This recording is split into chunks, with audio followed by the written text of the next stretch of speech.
This is Bounty Hunting Across the Galaxy with Todd and Ken. All right.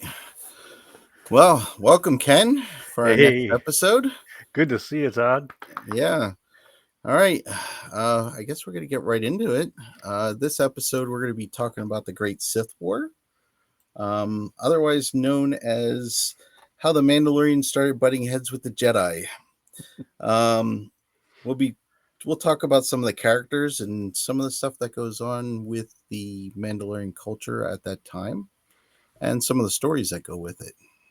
It amazes me to think that this came out in the late 90s. So these were a set of comics that started. They're actually Dark Horse comics, Tales of the Jedi 1 through 6, and the first one came out in August of 95 and ran through January of 96, and which is wild to think these predate the prequels. So these came out before the Phantom Menace. I even think they came out a little bit before the special editions of the original trilogy. I think you're right on that. Yeah, so these stories, I think they're definitely older than my kids. They're probably older than your kids too, right? Well, they're definitely older than my kids. So that's pretty wild to think that these stories have been around for as long as they have been. Yeah, and it is hard to believe that there's been this much lore for this long of a time period, and we're still scratching some of the stuff that happened this far back in history for Star Wars. And yet they still haven't addressed it in like a show or a new book, a novelization, or anything like that. It only really exists in the comic books. Yeah, they touched a little bit on it in some of the novels. But speaking of going back in time, just recently the Acolyte came out, and so is it fair to say that that's one of the more recent Star Warsy kind of things that you've done is catching up with the Disney Plus show, The Acolyte? Oh, absolutely. I love The Acolyte, and it was just from the beginning to the end, the story had me hooked. For anybody that hated on it, they don't know what they're talking about. I mean, I don't want to throw any spoilers out there, but on a certain episode, things get wild, and it's probably some of the best choreographed scenes in all of Star Wars, not just TV shows. Well, I don't know. The Siege of Mandalore was pretty good with Maul versus Ahsoka. That was pretty good too. I do agree with that. Okay, let me restate this. It's the best live action choreography. Okay. Yeah, because I think they used wire work in this one, didn't they? Like it almost looked like Crouching Tiger, Hidden Dragon kind of stuff. Oh, the martial arts influence was definitely on top, and it was amazing. It was really good. I mean, I guess we could spoil it, right? I mean, it was weeks ago.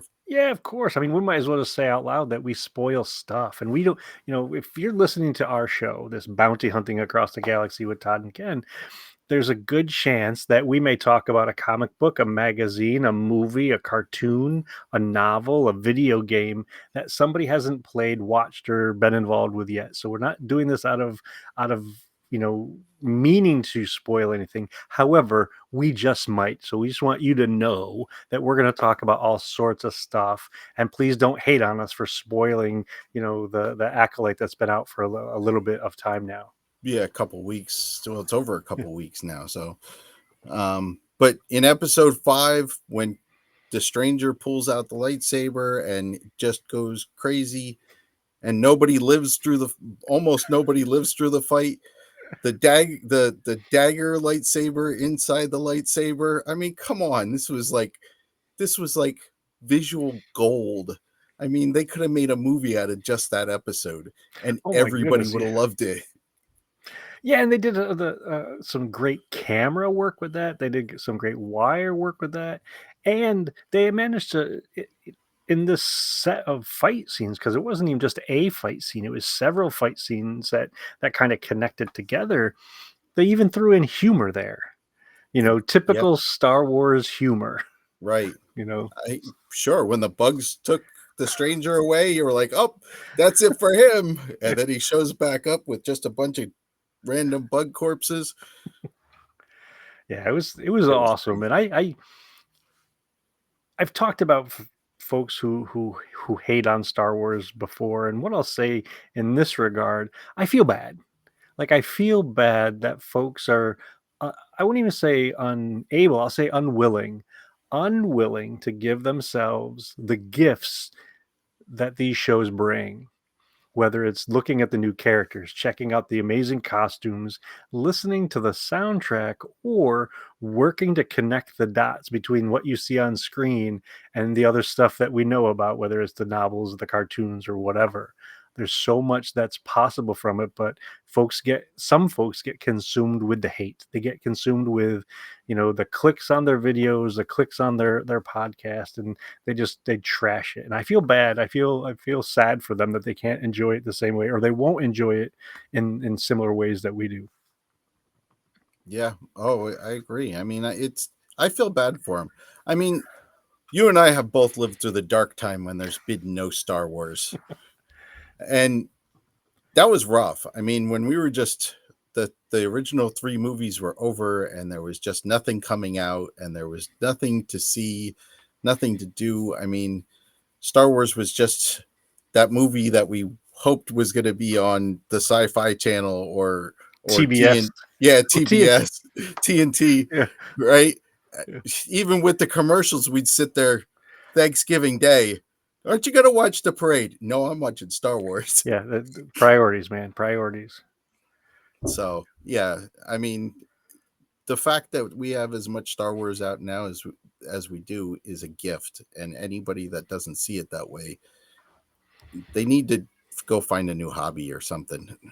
Or, as Obi-Wan Kenobi said to our buddy Sleazebag, they need to, go home and rethink their life, perhaps. Right. Because there is truly, and I'm not just saying this because I'm, paid by Disney to say this, because you and I both know that I'm not paid by Disney to say this, or even paid by George Lucas to say this, or paid by Kathleen Kennedy or Dave Filoni to say this. I say this out of sincerity. I love it. I think it's fantastic. And there's so much to it if you just invest the time, invest the moments to look for the things to enjoy. I mean, like I said, the soundtrack is fantastic. You can get it now. I think it's like 3.5 hours long, like 90 something tracks. Oh, And yeah, there's a lot of music great. in there. They're just wonderful to listen to, and it fits right in with the rest of the stuff. Whether you're listening to the John Williams or the Kevin Kiner or even the Michael Giacchino from Rogue One, it all fits, and it's. I mean, I have days worth of Star Wars music, not even counting the audio books or listening to the radio dramas on NPR. I have days worth of Star Wars music, and this album for the Acolyte fits right in there. Oh, yeah.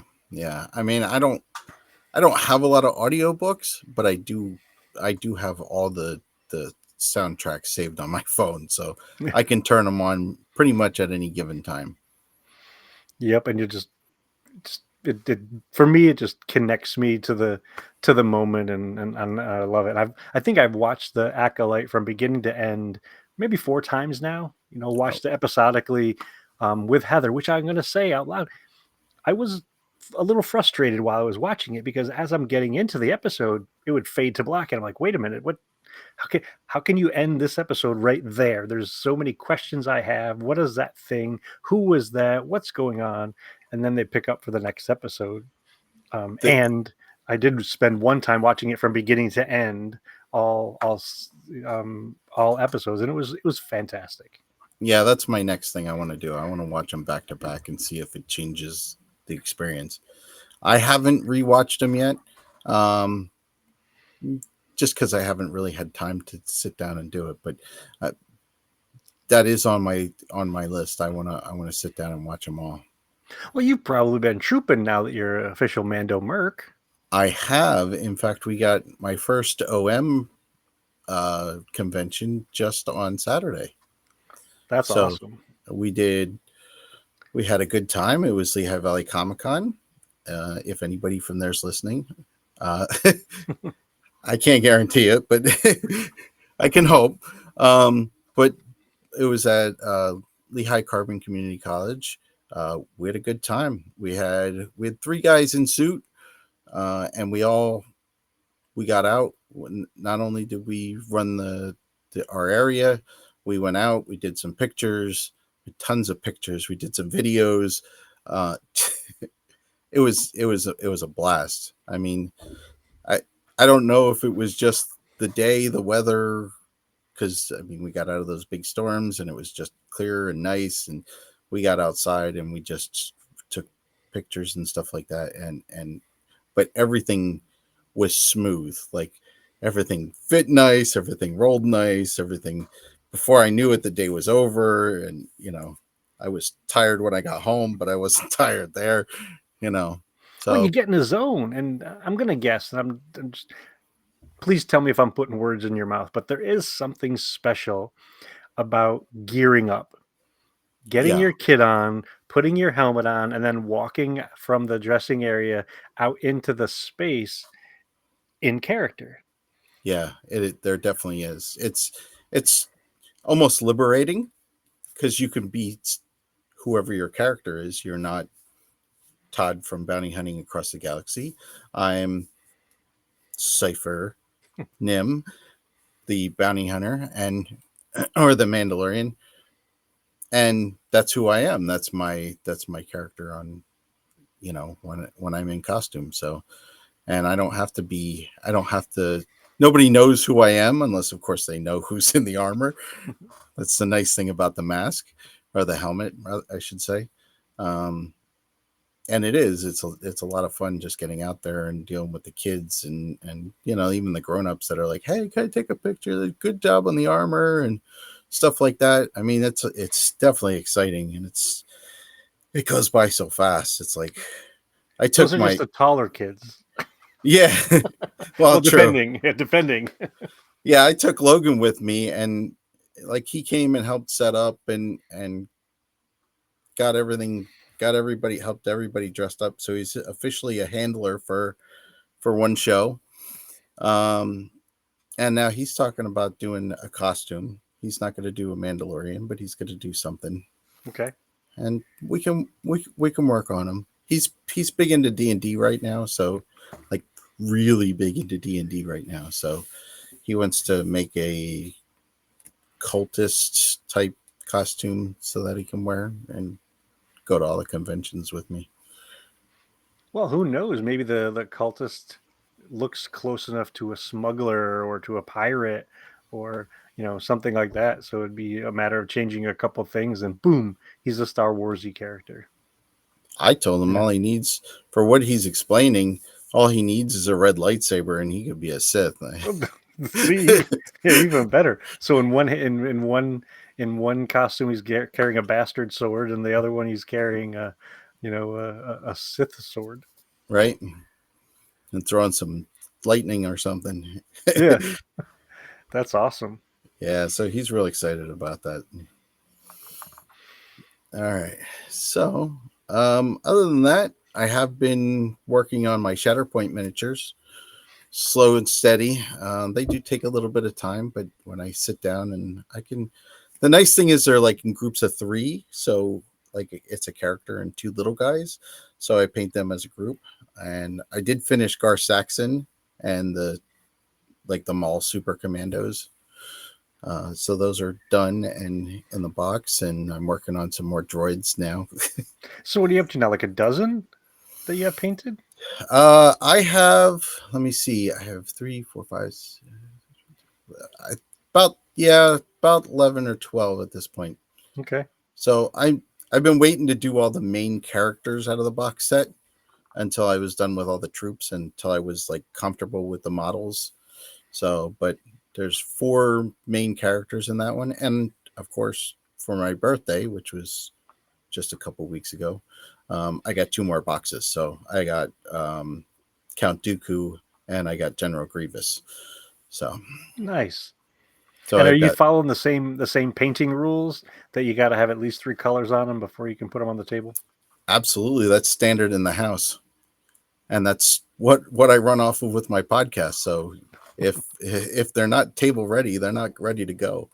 So That's awesome. 3-color minimum. And Yeah.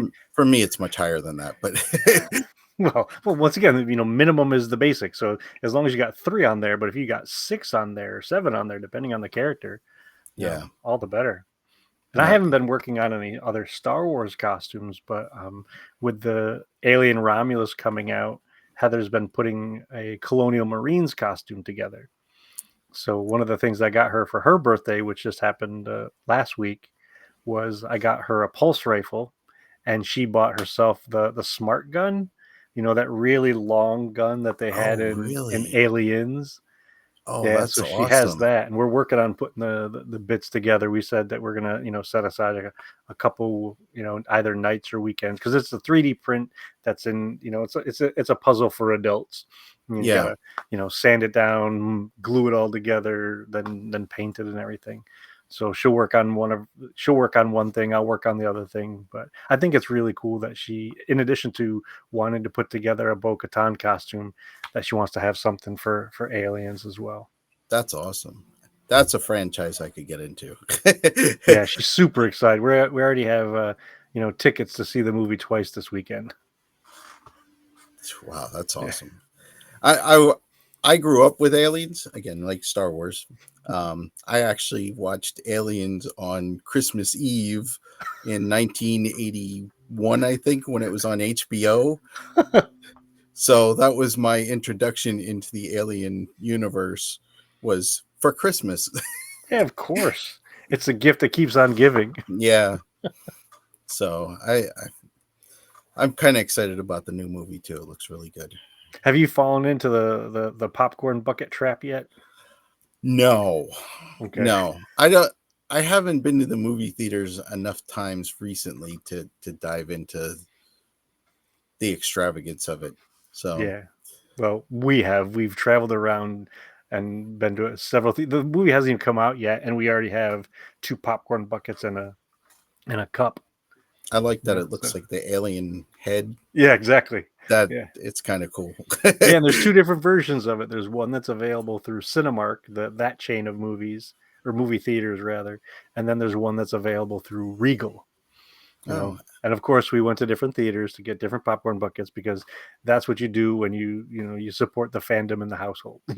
You you go on road trips to pick up random things to put into your displays. fair enough.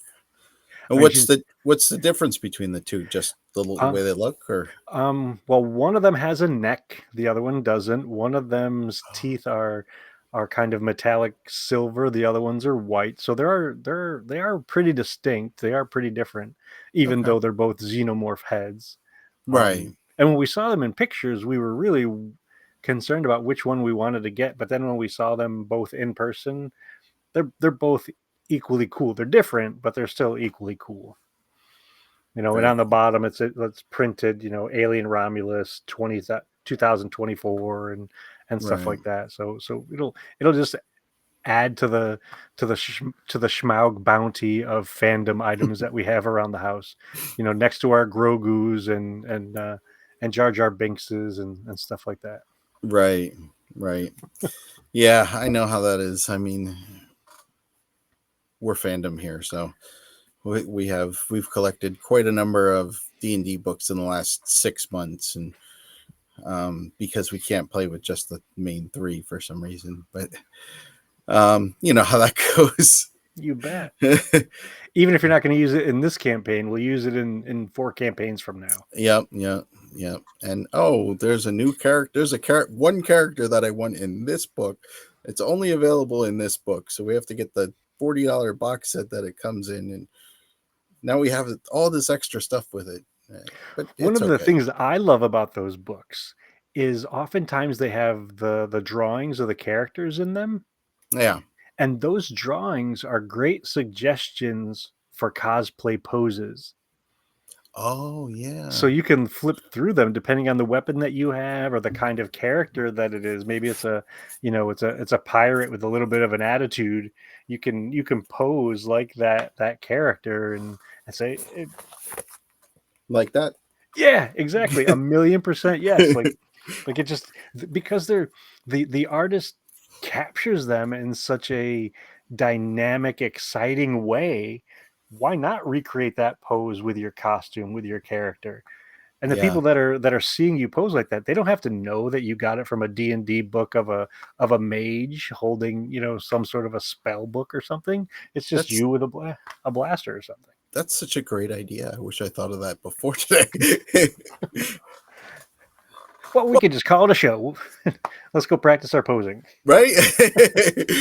I mean, you and I both have polearm type weapons, so it's to get that pose is almost unless you're comfortable with a staff or a great axe or whatever. I mean, it's kind of weird to pose with it, because it's not like a sword where you can hold it straight out or swoosh to the side one-handed or over your head or something like that. If Yep, you want to attack over your head, it's two hands and hope you don't hit your rangefinder when you're going over the top and you bet. And you then add to the mix if you want to pose with people, that makes it even more challenging. right, right. So So sometimes what I'll end up doing, especially if there's a little kid that wants to get in the picture, I'll have them hold the pole sword and I'll just stand there trying to look tough. And so you've got this 2.5 foot, 3.5 foot kid holding my 7 foot, pole sword. yeah, yeah. I made mine a little shorter, so it was more towards my size. Not that I'm that small, but I didn't want it to be. I didn't want to avoid hitting it on walls and doors and stuff like that. Yeah. So I made it just the right length where it comes up to about eye level on me when it's on the ground. So, Nice. well, actually, I guess it's a little lower than that, about chin level. So I can put my hands on it in front of me, and it's right at my chin level, and it's sitting on the floor. Nice. So probably about 5 foot total. So even when you're not posing, you have a position to be in that could look either menacing or attentive.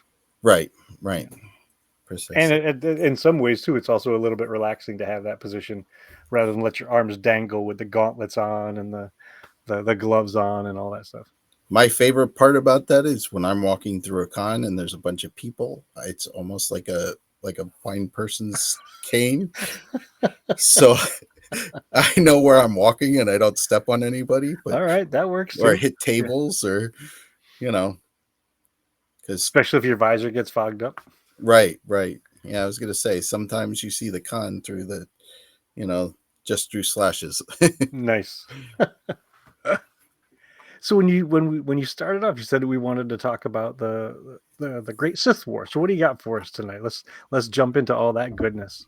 Okay, so as far as the Mandalorians are concerned, this is the Great Shadow Crusade. And this is really when the Mandalorians start moving out from Mandalore. Um, so, of course, the Jedi and the Sith start making advances towards each other. Um, but really, the Mandalorians are outside of that at the very beginning. Um, they are just on their initial crusade. Um, so I'm going to take a step back and actually start with the Jedi and the Sith, and then we'll roll because it's hard to explain the Great Sith War without the Jedi and the Sith in it, because it's mostly them. We just worked in it.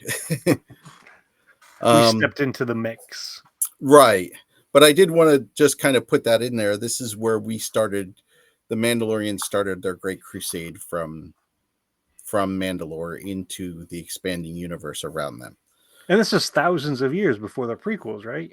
Correct, Okay. correct. And I don't know if I put that in my notes, but I think it was right around 4,999 was the right around the era of the Great Sith War. So Okay. about 5,000 years before. And the war basically started. There was a fall of a Jedi. His name was Frieden Nad. He became a Dark Lord of the Sith when he fell.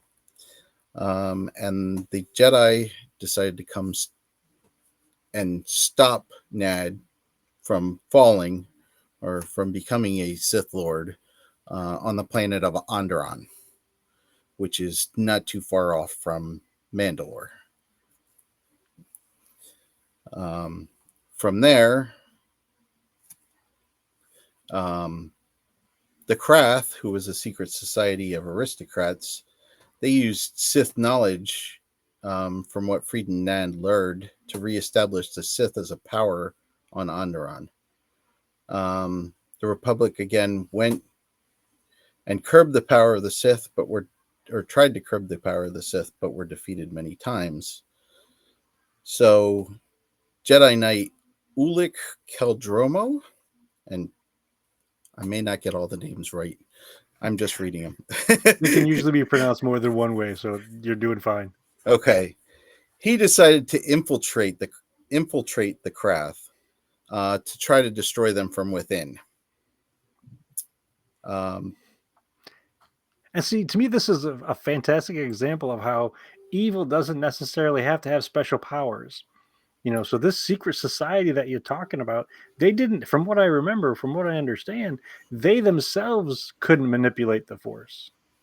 No, they couldn't. And from what I understand, they just had the idea of the Sith, and not necessarily all the powers until Fried and Nad kind of showed up and started doing Jedi things in a not so nice way. Yeah, so these non-Force users encouraged this fallen Jedi to do even worser stuff, to go down that path to become what we're calling now the Sith. Right. So even when we had mentioned that this stuff came out in the 90s, so even back then there was lots of talk of Jedi not being all that great or Jedi being corruptible. Well, yeah, I mean, I think Fried and Nad was one of the first Jedi that were mentioned about being a fallen Jedi, if I remember correctly. I mean, obviously, Darth Vader was the timeline's a little blurry for me because I didn't read them when they came out, but I mean, at that time, Darth Vader was a Dark Lord of the Sith, but he was a Jedi, but not really a fallen Jedi. I believe the way it was written back then.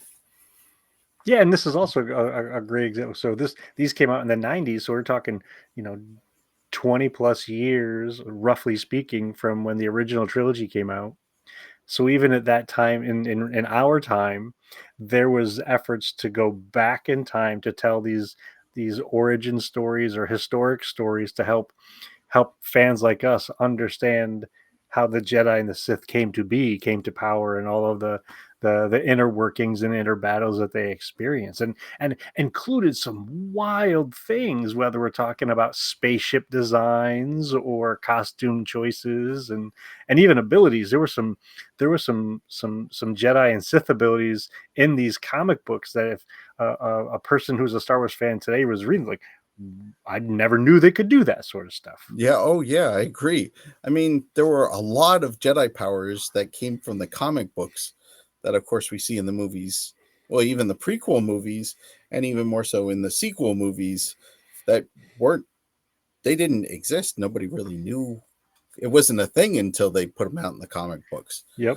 And I'm sure a lot of times it was just the MacGuffin to get them through the next thing, but it became rule of law in some of these things. This is a power that you could gain. And I like that they developed some of those powers at that time where, okay, we're going to introduce this and now, but not every Jedi can do this. Yeah. And not every Sith can do this, And I always thought that was interesting because like in the beginning movies, like all the Sith had lightning, sort of, because Darth Vader didn't. But I mean, that was just like a canon thing. It was like, oh, well, Palpatine's a Sith Lord, so he can use lightning, obviously, and then anybody that was a Sith could use Sith lightning. And then they kind of corrected it and drew back, and they were like, okay, well, this Jedi is good at this kind of thing, and this Jedi is good at this kind of thing, Yeah. and none of those things were always. So it took attention. So you couldn't necessarily use force lightning, heal somebody, and lift a spaceship all at the same time. Right. So I hear, some people say, well, I don't understand why the like so and so couldn't sense the other person. Well, they may not have been looking for the other person. They may not have been using that force ability at that moment. So even though they were Right. standing in the same room with them, they didn't necessarily know. Oh, absolutely. I mean, Luke's connection with Darth Vader was because they were father and son and they realized they were connected. They didn't have that connection beforehand. I mean, Darth Vader said, "Oh, this one's strong in the Force in A New Hope," but had no idea who it was or how it was. He's just like, "This guy can really fly." Oh, wait, I sense he's got some Force power, and that's all there was to it. Obviously, when they made the father son connection, then it was like, "Oh, well, Vader's on that ship. I can feel him," and that didn't exist before then. Yeah, I mean they didn't use the 23andMe. They didn't get their Right. their genealogy and all that kind of stuff. Oh, we think that you're from Tatooine, or you have relatives from Mustafar. Right. Right. So, yeah, I mean, exactly. But yeah, I know we're going off on a Jedi thing, but it's okay. Well, much of this, interestingly enough, much of this 6 episode series of comics, much of it is about the Jedi and Sith anyway, and the Most of it is, yeah. Mandalorians play, these smaller yet important parts. Right. Right. All right. So, where were we? Oh, yeah. So, Ula Keldromo, he goes in, infiltrates the Krath to destroy them, and fails. He essentially meets up with another fallen Jedi named Exar Kun. Exar Kun, if you pay attention in some of the sequel movies, his name's there. His name's been dropped a couple other places in the cartoons and stuff like that. It's there.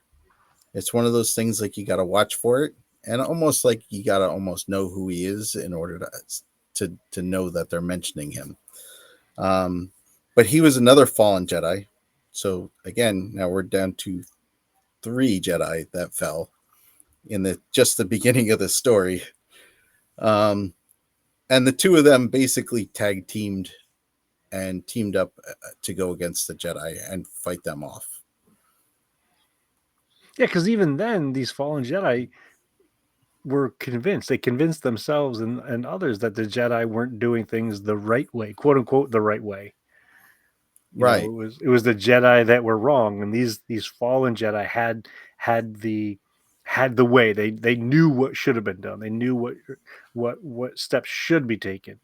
They kind of deviated from those historic Jedi teachings and manipulated it to their own devices.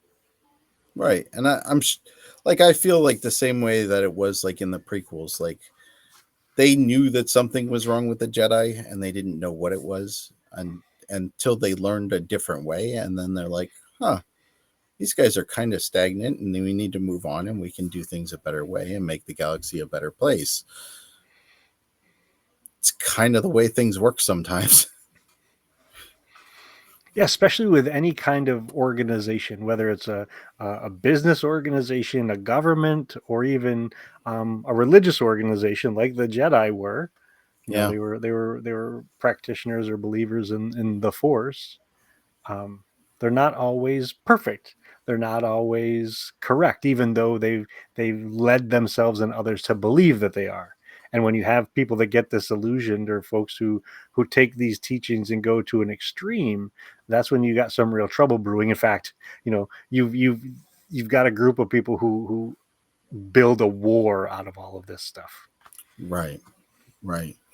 And just, I mean, sometimes you're just fighting back against complacency. You know, the world is the way the world is, and that's the way it's going to be. And it's time for a change. Somebody comes up and says it's time for a change, and I think that's what these guys were doing. I mean, I think they were kind of influenced under the Krath and their Sith, but it's hard to tell which came first, you know. So, and of course, while this happened, the Mandalorians were starting their crusade uh, under Mandalore the Indomitable. And if anybody knows Mandalore at this time, he was a Tong, a race called the Tong. And I think you described it best last time what a Tong was.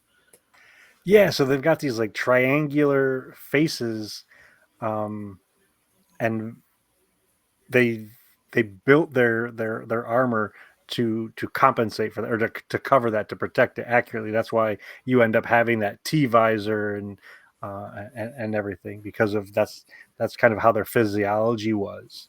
And they actually wore their armor into space. So when you look at the early Mandalorian armor, it's very simplistic. It's not Beskar and things along that lines. It's brown and bone and basic materials. However, there are air tubes, there are oxygen hoses and stuff like that. Unlike, some of the modern armor or the post imperial armor that you would see on Din Djarin. So when you look in the comic books, even though they have the T visor on it, that recognizable visor piece, the rest of the armor may look a little bit different than what folks are used to seeing. Right. So one of the systems that they decided to attack was the Empress Tita system. And when they decided to attack there, what they saw was the system had been weakened by several assaults by the Republic. What they didn't expect to find was that the Krath had fully controlled that system. And even through all those battles, it finally came down to Mandalore the Indomitable. He actually faced off against Keldromo in single combat. Yeah, Keldromo. he Oh, was a go little ahead. arrogant. I think Mandalore was a little full of himself. Oh, and I agree. I think he kind of overstepped his position. I mean, he was Mandalore. Not he didn't overstep his position, but I think he overstepped his ability. Yeah, you betcha. Because he literally and figuratively thought he had the high ground. He set the stage of how this battle was going to go, even making some of the rules. So, for instance, they had these like floating floating rocks that were connected by chains, and he said, "Okay, we have to do this battle in the air, and you can't be on the ground. And I, Mandalore, get to ride in my robotic basilisk. You get nothing. you Right, you can't even use your lightsaber in this battle." right. And the basilisks were like large lizards, sort of, Like or I almost think of them as robot. as robotic armadillos with space cannons. Okay, I could go with that. I mean, I always kind of pictured them as lizardish, but I guess armadillo would probably be a good Yeah, way just the to way that explain the it. way that the armor is kind of, it rolls up, or Like it's sectioned. Yeah, yeah, that's a great way to describe it. The armor is sectioned, and on the front of it, it has, cannons, plural, like multiple cannons. And Mandalore still lost in this fight. This 1v1 fight, he lost to Caldromo, and he underestimated the power of the Force. as Um, Mandalorians sometimes do. as Mandalorians sometimes do. And I mean, and so at that point, they kind of had two choices. What were they going to do? Keldromo could have killed Mandalore, but instead he kind of brought him in to fight for him. Yeah, and that was a unique take, because Mandalore himself said, "Kill me, give me like." Oh, these aren't his words exactly, but like, "Give me a warrior's death," because at this time the Mandalorians believed that their honor was built on conquest and battle, and Yeah, so he got defeated in battle. So He wanted he actually originally chose just kill me. You won, Right. end me. And Caldromo offered up another option, and that was, how about this? I will spare your life if you will have your Mandalorian forces join me and fall under my leadership. Right. And at that point, I mean, what choice did he have? I mean, the positive thing is the Mandalorians already wanted to fight the Jedi. They already had something, a bone to pick with them. And these guys were like, well, we're going to go take out the Republic anyways. Why don't you just come with? And hey, you get to kill Jedi as a bonus. And they're like, sounds good. Yeah, because we can't kill you, Jedi. We can't kill you, Caldromo, the fallen Jedi. Let's use you against the other ones. Right. So, excuse me. At this point, of course, there were several attacks against the Republic and the Jedi. And they fought their way all the way into Coruscant, which is an incredible reach. I mean, if you see the galactic map, I mean, we're talking Mandalore is on the northeast section of the map, and of course, Coruscant is dead center. So it is quite a distance to travel, and they fought or crusaded. Let's talk Mandalorian style. They crusaded all the way to an attack on Coruscant. And of course, as we've seen before, an attack on Coruscant doesn't always end well. Didn't go well in episode 3 when General Grievous attacked and tried to, I'll use air quotes here, tried to capture the Chancellor or the right? Yep. So that didn't work so well, but it of course didn't work out so well this time either. Caldromo was captured and the Sith were repelled. So they ran off essentially, and needed to devise a new scheme to get Caldromo back from Coruscant. And what they did was Mandalore, that was Mandalore the Indomitable, reached out to Exar Kun and ended up finding Exar Kun on the moon of Yavin 4, which of course we all know is from where the Rebel base is in A New Hope. Yeah, and if you ever get a chance to read the book or listen to the audiobook of I, Jedi, part of that book takes place on Yavin 4, and it involves the ghost of Exar Kun. Indeed, it does. And that's the very first mention in Star Wars lore of cortosis, the metal that the stranger wore in the Acolyte.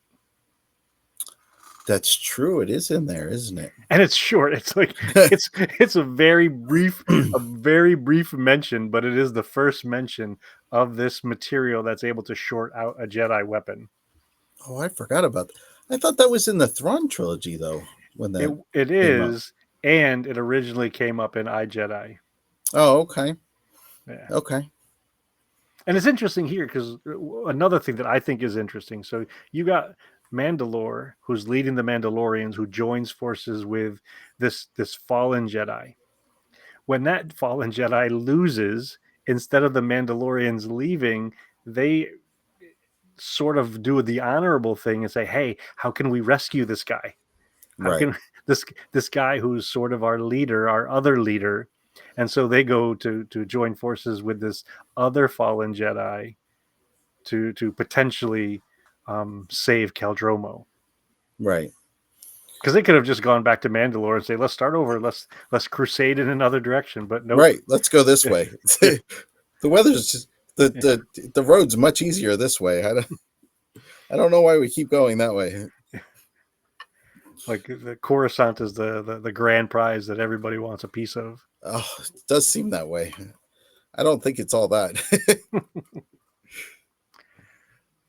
So of course they do seek out Exar Kun, and like I said, he was on the moon of Yavin 4, and Exar Kun does say, "Hey, take some of my Massassi warriors and go save them. And in the typical 90s comic book style, they arrive to save Keldromo during his trial. I the timing couldn't have been better, I guess. The stars aligned, and we just got here in the nick of time. And again, I guess that's typical Star Wars style, because they always the heroes end up exactly where they need to be when they need to be there. So, what's that phrase? The Force works in mysterious ways. Correct. Or the Force works however we need it to work in the 90s to tell this story. Right. Again, we're back at the MacGuffin. We need this tool to open up the door so we can move to the next tool. So, of course, they do save him. They save Keldromo. They get their forces, the Massassi, I guess they're essentially assassins, the Massassis, if I remember correctly. And they get off Coruscant with Keldromo. And of course, for Mandalore,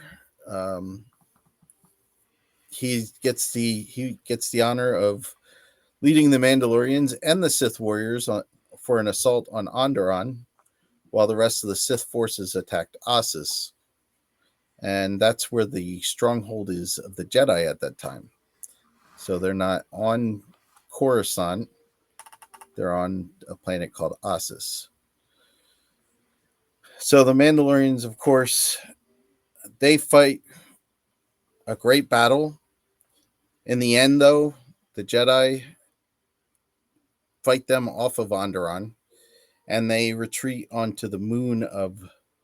Okay, this one's going to get me, because it's literally D-X-U-N. So I'm going to say it's Zun, and the D's mostly silent. I don't know. That's a weird one. Or Duxon? Or Duxon. I guess Duxon would work. Because I'm not sure if any of those letters are silent. I don't know. I was trying to look it up a little bit, and it's kind of a rabbit hole. Nobody really knows. Well, I think it might be Duxon if there was an apostrophe there, but maybe it is just Dun or Sun, or because you can't say Planet D. That just sounds weird. Yeah, we can't do that. This is a family show. So, the bad thing is, all kidding aside, while they were retreating and while they were on this jungle moon, Mandalore the Indomitable was separated from his forces. And unfortunately, after all that, he was set upon by the natural predators of the moon and didn't make it.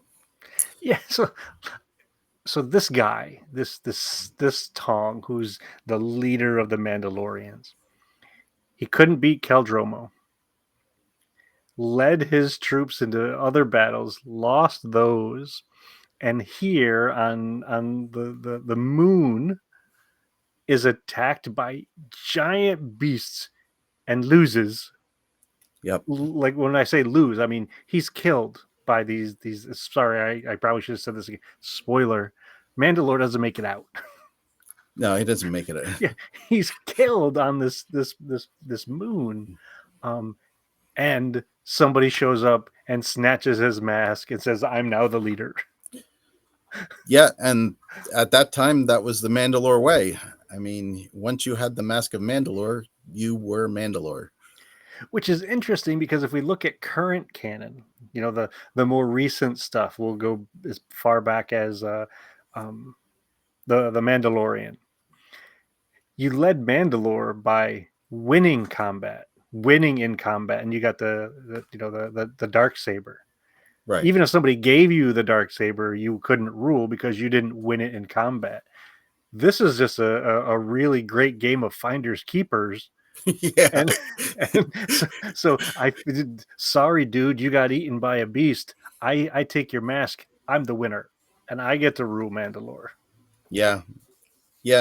And this guy, this lucky guy that just happens to stumble upon the mask, he becomes Mandalore the Ultimate. And I hope that Mandalore the Ultimate's name lives up better than Mandalore the Indomitable. Yeah, I guess we'll have to read some more comics for that. He wasn't very indomitable at all. And if I'm not mistaken, wasn't it the Ultimate who started allowing other races into the Mandalorians? Correct. So he, got past the, the Tong dynasty, for lack of better words, and said, "Hey, if you want to be a badass, the part, family show. If you want to be, a warrior like us, you want to wander around the galaxy, just, kicking indoors and taking stuff. You want to be a space Viking. Yep. Join up with us." Yeah, and I think this guy had a great idea. I mean, the only thing, he got the mask and he just wanted to go out there and say, "Look, we're Mandalorians and we're the best that's out there, and we're going to be the best." And we're going to. He wanted to bring all the glory back to the Mandalorian and make them the best race or the best culture. Because obviously it's not a race, until he's done with it. But the Mandalorians are best, Yeah, we're not going to fight on behalf of anybody else anymore. It's going to be Mandalorians for Mandalore. Correct. And I don't think the Ultimate actually went out and said, "Oh yeah, by the way, guys, I found this mask." I think it was assumed that he bested Indomitable in combat. Yes, he just came back with the mask and said, "Look what I did." Yeah.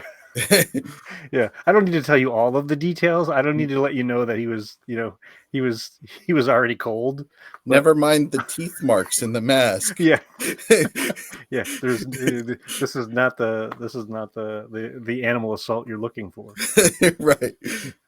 And I know that this is, we're really focusing on the Mandalorians with this because this, you and I are both in the Mando Mercs. However, I want to say to the listeners that this set of comics was like soap operas.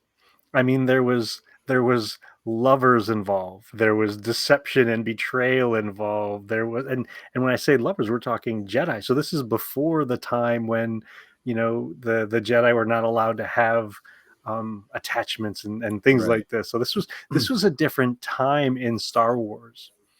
And when I think if the people who were upset about some of the things that they showed in the Acolyte, I think they would lose their minds if they realized that in this comic book series they were magic amulets and these weird force powers and so on. And it's all wonderful if you let it be wonderful. Yeah, I mean, some of the stuff that happened, and of course, like when this is post original trilogy, prequels. Sorry, wanted to set the timeline when the comic books come out. They didn't have that preset knowledge that Jedi were going to be these monastic monks, for lack of a better word. They didn't know that it was going to be this monastic culture that they go to the temple and they pray, or quote, I'm going to use air quotes again, pray to the Force and live this solemn life of goodness and neutrality that that they were in the prequels. It was a whole different time. I mean, they were setting up for the sequels to the sequels then, like the Thrawn trilogy, where Luke Skywalker gets married, other Jedi have relationships and get married and go on to do wonderful Force things with their betrothed or their beloved. And somehow Palpatine returns. Yeah. As that does happen. Yeah, he was cloned. In fact, there was a clone of Luke, and I think in the comics, the way that they designated the clone of Luke, it was Luke with 2 U's or 3 U's, so it was like Luke. Yes. So when you saw his name in print, you'd know they were talking about the clone version because it had extra letters. Yeah, I think it was 2 U's, if I remember correctly. Yeah. Yeah, so I mean, Star Wars as a franchise has been wild. has been wacky, has been filled with some of these head scratching moments. Like how does this make sense? And we're just gonna go with it. We're gonna read the next episode. We're gonna see the next thing and see where where this story's gonna take us. Yeah, and I mean, this is definitely, again, this is where my love for anything new coming out is great, because I mean, we have this kind of stuff in the lore, these Sith and Jedi powers that haven't arrived in any movie or any of the cartoons. We have yet to see Thrawn's little lizards that nullified Force power. They're in the books, and they're going to come out at some point. It's just, when are they going to come out? Yeah, we've seen them in pictures in the cartoons, but I don't think we've actually seen them yet. No, I don't think so. So, I mean, it's nice we've seen Cortosis, and I can't think of the little lizard names, but at the time, but I know it'll come to me at some point. Probably, Yeah, like 20 minutes after now. You can just put it up on our Facebook page about what those lizards are called. Yeah, and we probably won't be able to pronounce it because I thought it was also a very weird spelling. I believe so too, which is probably why I can't remember it. And so, if you'll allow me, I want to read a couple letters. So these, we mentioned earlier that these comics came out in the 90s. And so this was right around the time that internet was starting to become a thing, and bulletin boards and message groups and all those things were beginning. However, this was still at a time when people would write letters into the comics and in hopes that their letters would be printed. So issue 1 would come out, somebody would write a letter about it, hoping that it shows up in issue 2 or maybe later. So I want to read a couple of these letters. So this first letter that I want to read. Oh, this would be great. Yeah, this is from issue 2. And so this particular one was printed in, I want to make sure I'm giving my details right, was printed in September of 1995. And so here's what it says. I just got my Tales of the Jedi, the Freedom Nast Uprising #2 yesterday. So this is even later. So even though this is showing up in the Sith War comic, it's for an earlier series of comics.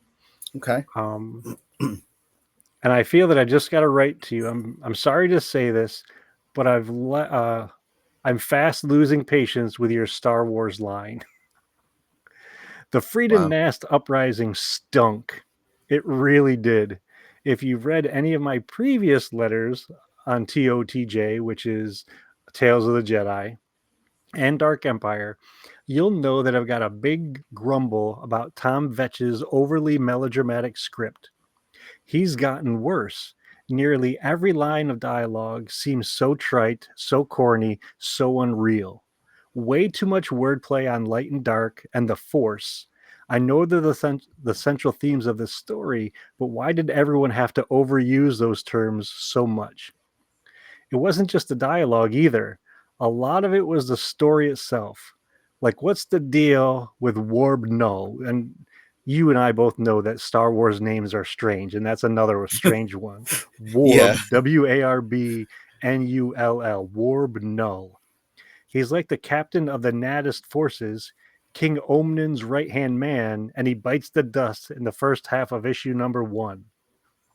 So even back then, even in the late 90s, related to Star Wars, all was not right in the universe, all was not right in the galaxy. There were fans even then that didn't like it. And then there's another one I want to read real quick. I won't read the whole thing. No, that's okay. This is in issue 3, so this came out the following month. And this one,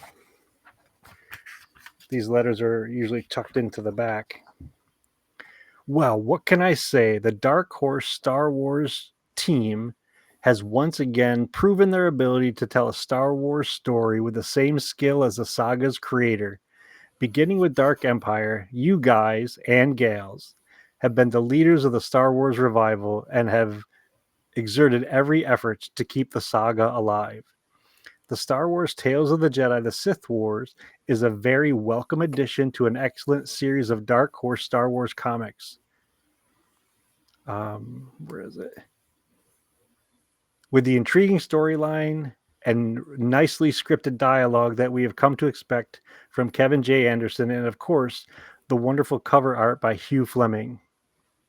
So, so you've got both ends of the spectrum, related to these comics. Someone who says it legitimately stunk, these things stunk, and another person says it's a great addition to Star Wars. So I think, in light of the fact that the Acolyte just recently finished up, we can rest pretty confident and comfortably knowing that Star Wars fans are going to love it and Star Wars fans are going to hate it, whatever the it is.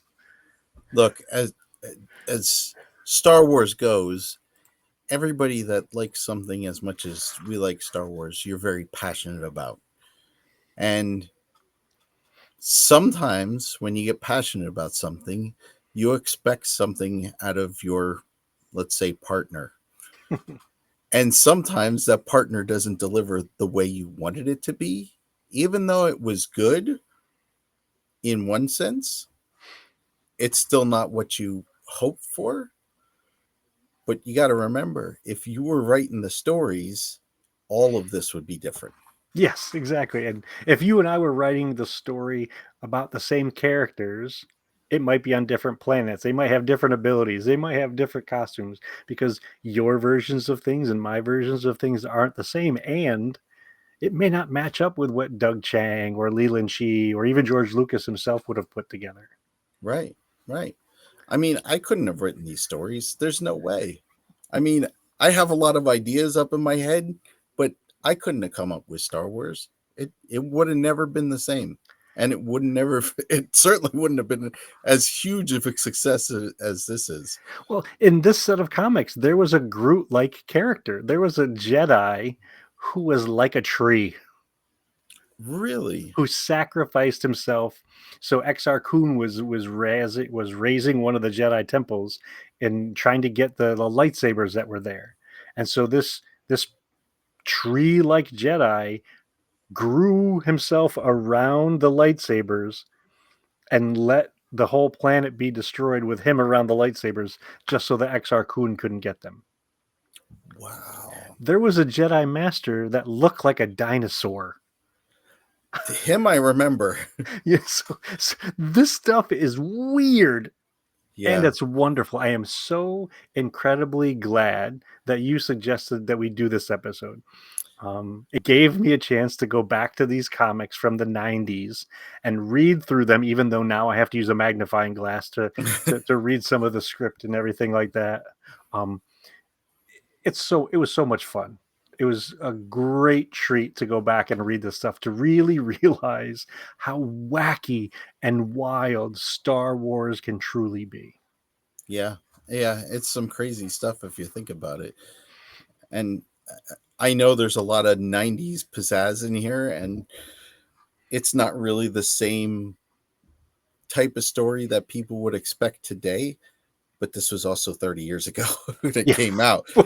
And some of the stuff was just over the top. I didn't even think about that math until you said it out loud.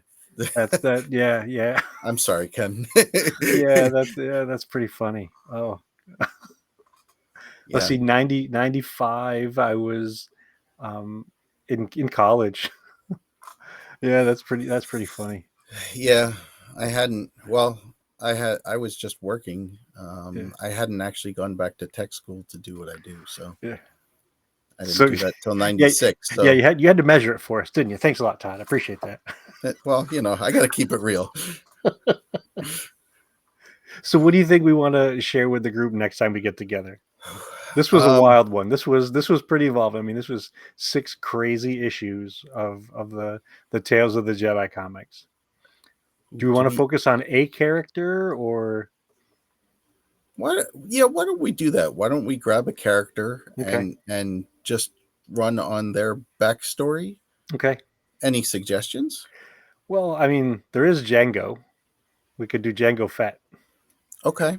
Yeah, he could be a fun character to explore. And I know we've been talking about it, behind the scenes a little bit, but maybe that's our first episode that we put out live. Okay.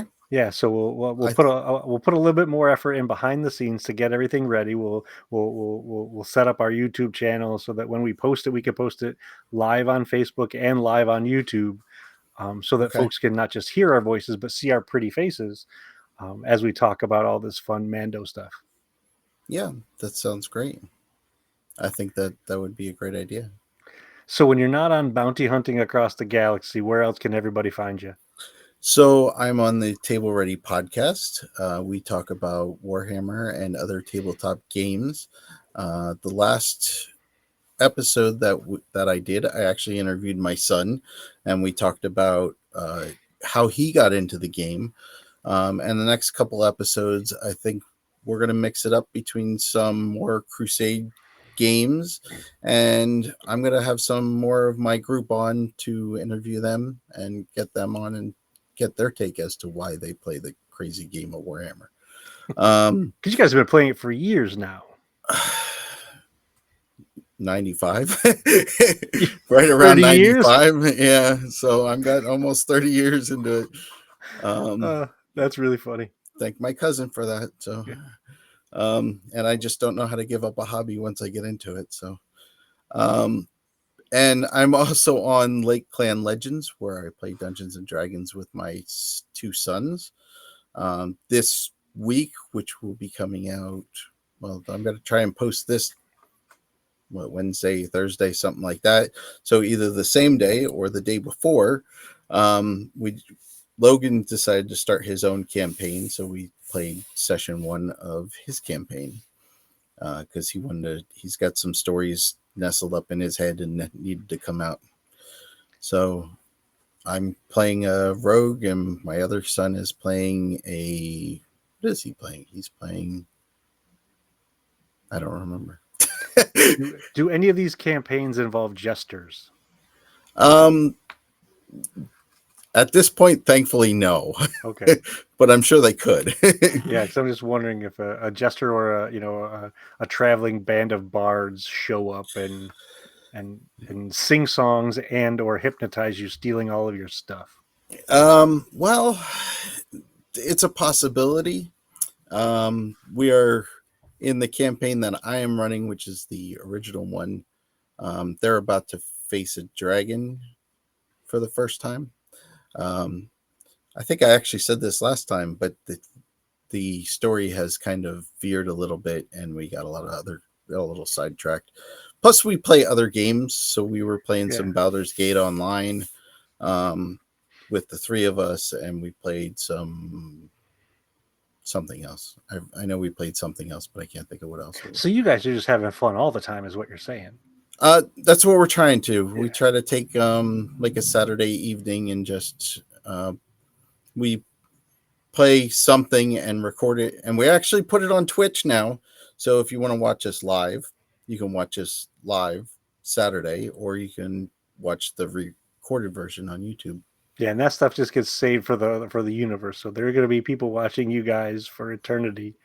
Yeah, that's awesome. I'm just so impressed with what you put out there. Oh, hell.